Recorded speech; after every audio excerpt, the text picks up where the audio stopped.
Hey, this is Beebee. I'm here with my dog Ruby. I'm gonna eat a potato chip. Hang on. Look pretty good. Right? Okay. Once Matt feels comfortable leaving Pablo on his own, I say goodbye to Amanda and we start walking to the record store. Have you ever been here before? No? I mean, we have a record player sitting in the living room, but all I have are 2 copies of the Frampton Comes Alive. Why, Noodles? Why would you hang on to it if you don't listen to it?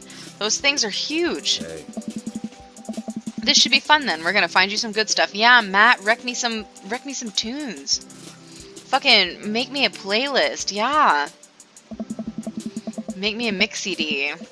I'll play it in your boombox, babe. The walls of the store are packed with posters, artwork, stickers, and records. A few people mill around, flipping through milk crates of albums.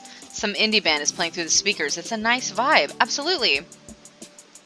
So, why do people still buy records? Isn't it kind of outdated at this point? Noodles, there's a difference between analog and digital sound, including the nuances of changes in pitch and things like that. I read about it. It's like basically there's a limitation on of what ones and zeros can represent in terms of depth of sound, and or not organic. What's the word? I just said it. Analog music can do it, and that's records are analog, whereas computers and CDs are not. And then plus there's something about the aesthetic of a record, I think. And people argue that the sound is like warmer. Oh. Yeah. Hey, I just said that! Okay, Matt says, there's a lot of people who will try to tell you that vinyl sounds warmer or more true to the artist's intent, but I really think it's just nice to collect records. Alright. I'm down with that. It's cool that in this day and age we have just about every song ever created available instantaneously on our phones, but there's something about holding an album and getting to see the artwork in your hands that I always love.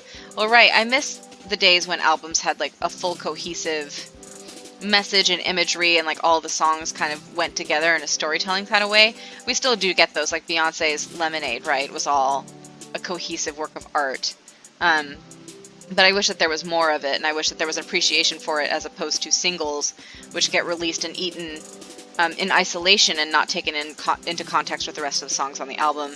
It used to be that you had to listen to the whole freaking album to hear the song you liked, but now it's like you can just pluck one out and be done with it. Hey. That's why I try to get as many of the records that I love in physical form as possible. That's nice, Matt. Remember when we were kids and we would have to walk around the radio with a cassette tape so we could record our favorite songs? Hey. It made each listen really special, and mixtapes are even cooler because of how much work they took. Yeah, Matt. I appreciate that.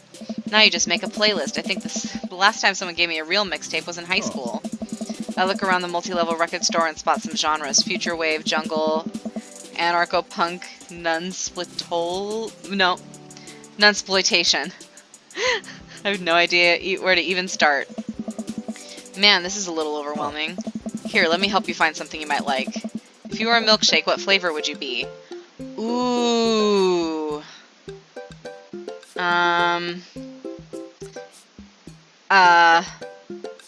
Now, for Noodles, I'm pretty sure he would be strawberry. I just get that vibe. Like, he's very sweet. He's not for everybody. And he's a little bit funky, I think. But, I think he also gets assigned to other more interesting flavors by virtue of just, like, being a traditional part of it. And so, like, he always agrees to do shit that maybe is not necessarily in his wheelhouse. I'm probably reaching way too far, but I hope you appreciate it. I personally am vanilla. I own that. I am completely vanilla, and that's the truth. But cookies and cream is my favorite flavor, so that's what I'm going to do. Cookies and cream. If you could only buy one type of candle scent for the rest of your life, what would it be?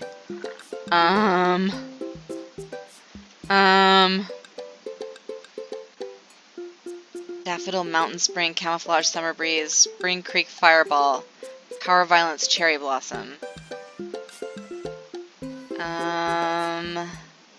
I like this one. Maybe because I'm a girl.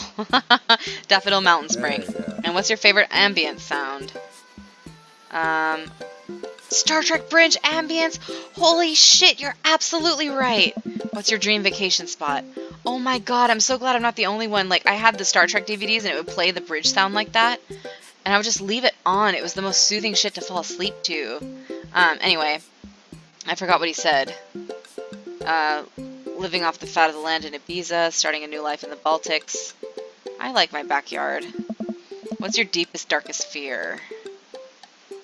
Is this a minigame? Am I losing or scoring points? I don't know. Oh, this is so stressful. I worry that people are nice to me only because they want something from me. I fear that I don't deserve happiness and won't ever get it. But if nobody exists but me and I fabricated the universe, saying you too when the waiter tells you to enjoy your food, that's really funny. This one, I've seriously considered that once or twice. This one feels the most true to Noodles and to me also. The fear that we don't deserve happiness and won't ever get it, especially because we fucked up that Craig date so badly. Matt thinks for a moment. Wait, what? Oh, I know just the thing. He runs to the other end of the store and returns holding a record behind his back. He shows it to me. This is Trouble Will Find Me by The National. I wonder if the music changes depending on what your answers are. I don't know. Maybe, I don't know. Probably not. The National have honed their sad guy sound on album after album, and by this point, they're old pros about feeling blue.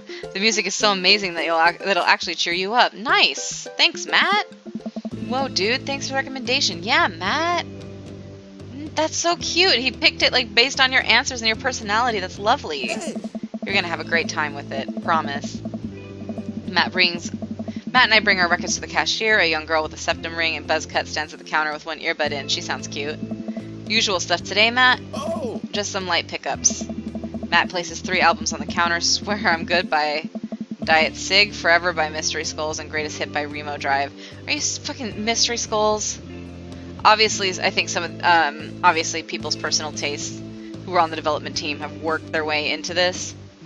But are you fucking kidding me? Mystery Skulls? Gag. Tight. The cashier, like, oh my god, this guy, as if. The cashier rings Matt up and hands his albums in a bag. She stares at me suspiciously. Who's the nerd? You got it in one. I'm a huge fucking nerd. That nerd is my buddy Noodles. Noodles, this beacon of human charm, is Molly. Okay. I got kicked out of art school for destroying my paintings at the end of every critique. Nice, Molly. Lovely to meet you. Anyway, Matt, is the open mic night still on? There's open mic night?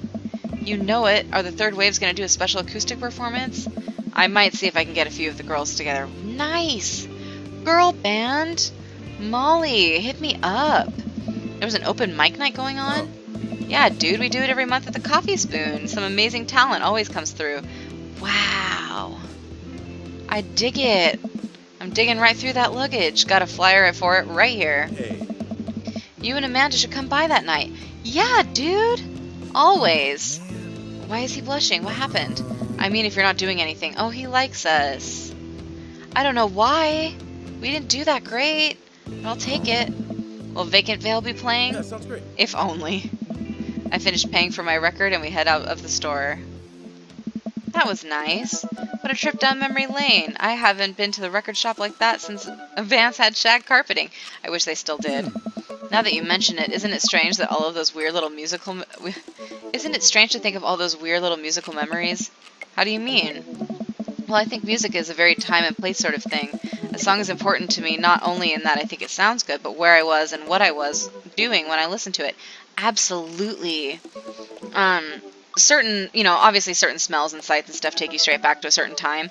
There's certain music I cannot listen to because it sends me straight back to, like, whatever kind of place I was in when I was listening to it. Like, Evanescence is a serious, literal trigger for me. Like, it will send me into a panic attack if I hear it.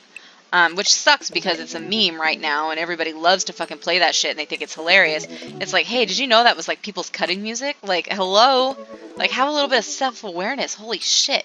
But, that, and then, like, there's an album that's, like, that's what I call music, like, 20 or something, that, like, I used to play on repeat while I played this stupid, like, Japanese RPG, like, in middle school, and every time I hear it, I'm, like, sent straight back there into, like, how it felt to play that game, sitting on, like, my comfy chair in my bedroom. Anyway, There's music that reminds me of exes, of struggling through school, of being so poor I didn't know where my next meal was coming from. Absolutely, I know exactly what you're talking about. Hey. All that stuff, and listening to those songs reminds me of those moments of my life. Yeah, that's why I hate nostalgia and I don't listen to shit from times when I wasn't feeling well, which is most of the time. Yeah, now that I think about it, even the pop concert Amanda made me take her to is special to me. I mean, I'm not really a fan of the band, but hearing their songs on the radio reminds me of how young and excited Amanda was. Noodles, you're so fucking sweet when it comes to your kid and then such a fucking idiot the rest of the time. Hey. And then that even reminds me of a younger me going to see my favorite bands in concert with all my friends. Noodles, sweetie. We would always go to my friend Cynthia Chapman's house beforehand and smoke pot in her basement like we were so slick. Her parents definitely knew what we were doing. Yeah, no shit, that stuff stinks, Noodles. Although, I appreciate this, like, they're giving us a solid example. Like, Noodles hasn't had any deep chats about his past with anybody else on a second date, I don't think. Like, I feel like him and Matt are connecting in a way that we haven't seen him do with anybody else. Wait.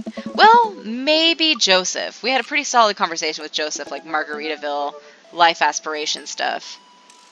But I think that's about it, unless I'm drawing a blank here. When was the last time... Well, Craig told us some of his deep, dark stuff, but we didn't reciprocate, I don't think. When was the last time you smoked pot? He thinks for a moment. It's been decades. Like, okay, I hate that this is treated as a universal experience. Like, not everybody has smoked weed, dude. Dude, me too. Where do you even get pot now? Is that even what the kids call it these days? Yeah.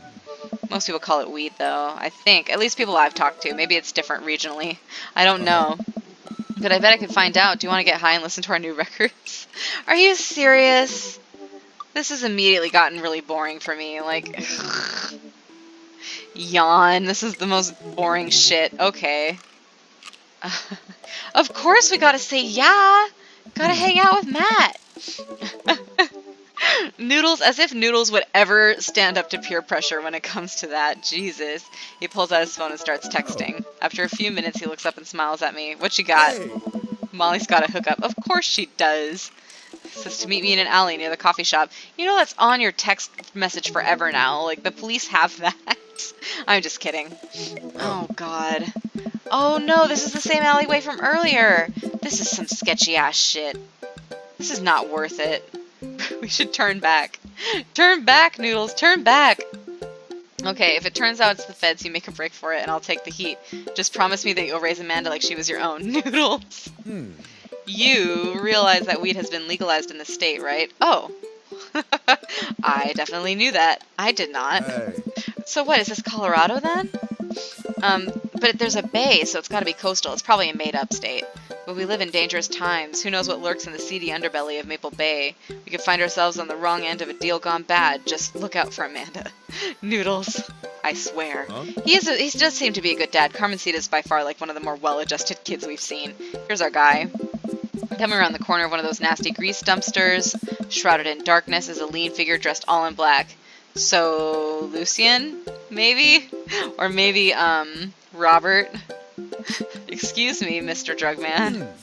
It's Lucien! I know! Oh my god, I'm sure you guys are going to think I'm cheating now, but I was like, that seems like something Lucien would do. Oh my god! How did I know? Of course! Oh no, Damien would be so disappointed. Lucien, you're in so much trouble, sir. Who sent you? Huh? We're cool, man, we're cool. Says who? For all I know, you could be with the feds. This is such a fucking mess. Oh no! I'm like the side man. This is terrible. Actually, weed is legalized. Prove you're cool. Oh my god, what?